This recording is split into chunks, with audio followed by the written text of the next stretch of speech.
புதுச்சேரியில் 35 ஆண்டு கால பழைய வீட்டை பாரம்பரியமிக்க வீடு போல மாற்றி அசத்தியுள்ள ஒப்பந்ததாரர் ஒருவரை அப்பகுதியினர் பாராட்டி வருகின்றனர். கேரளாவைச் சேர்ந்த சக்கரபாணி என்ற முதியவர் விழுப்புரம் மாவட்டம் ஆரோவில்லில் தங்கியிருந்தார். லாஸ்பேட்டையைச் சேர்ந்த கட்டட ஒப்பந்ததாரர் கனகவேல் என்பவரின் பரிந்துரைப்படி புதுச்சேரி விடுதலை நகரில் 8 லட்சம் ரூபாய்க்கு பழைய வீடு ஒன்றை சக்கரபாணி விலைக்கு வாங்கினார்.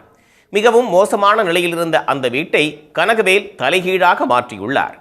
பாழடைந்து கிடந்த வீட்டில் பிரெஞ்சு காலத்து ஜன்னல், காரைக்குடி தூண், பாரம்பரியமிக்க டைல்ஸ், பழங்காலத்து ஊஞ்சல் என பல மாற்றங்களை செய்து பழமைமிக்க வீடு போன்று அவர் சீரமைத்திருக்கிறார். தெருவில் இருந்து நடந்து சென்று அடுக்குமாடியில் உள்ள இந்த வீட்டிற்குள் நுழையும் போது கிடைக்கும் அனுபவத்திற்காகவே கனகவேலை பலரும் பாராட்டி வருகின்றனர்.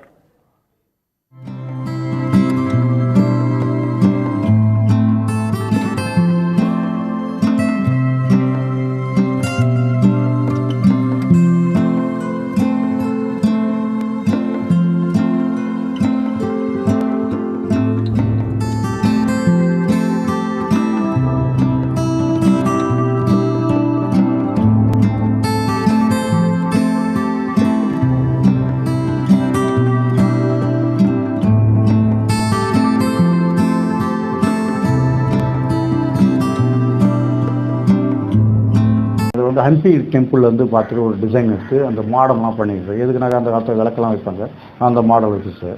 அப்புறம் காரைக்குடியில் போயிட்டு தூண்லாம் வாங்கி இந்த செட்டிநாடு வீட்டு ஸ்டைல் வேணுன்றதுக்காக இந்த செஸ் போர்டு தரலாம் போட்டு தூண்லாம் வச்சுருக்கேன் சார் நாங்கள். அப்புறம் உள்ளே பார்த்தீங்கன்னாக்கா அவங்க தாத்தா நாங்கள் வேட்டையாடுவோம், அவங்க பாரம்பரியத்தை பற்றிலாம் சொன்னார் சார். வேட்டையாடும் அப்படி இப்படின்னு சொன்னார் சார். சரி ஓகேன்ட்டு ஒரு துப்பாக்கி டம்மி துப்பாக்கி ஒன்று வாங்கி அங்கே வச்சுருக்கேன் சார். அப்புறம் மான் தலை அது இதுன்னு வாங்கி வச்சுருக்கேன். அவர் பார்த்த உடனே ரொம்ப ஹாப்பி ஆகிட்டு அவங்க சொந்த மந்தம் எல்லாரையும் கூட்டார் சார். கூப்பிட்டு பார்த்து காட்டிட்டு நான் இனிமேல் இந்த வீட்டில் தான் தங்குவேன், என்னை பார்க்குறேன், இங்கே பாருங்கள் அப்படின்னு சொன்னாங்க சார். ரொம்ப ரொம்ப சந்தோஷமாயிட்டார் சார். எனக்கு ஒரு திருப்தி. எங்கள் தாத்தாவும் அந்த மாதிரி வாழ்ந்து கட்டவர் சார். இவர் ஆகக்கூடாதுன்ட்டு, என் கண்ணீர் தவிர ஒருத்தர் ஆகக்கூடாதுன்ட்டு அவருக்காக இந்த ஒரு பேலஸே மினி பேலஸே பண்ணிட்டு கோட்டர்ஸை பண்ணி கொடுத்து சார்.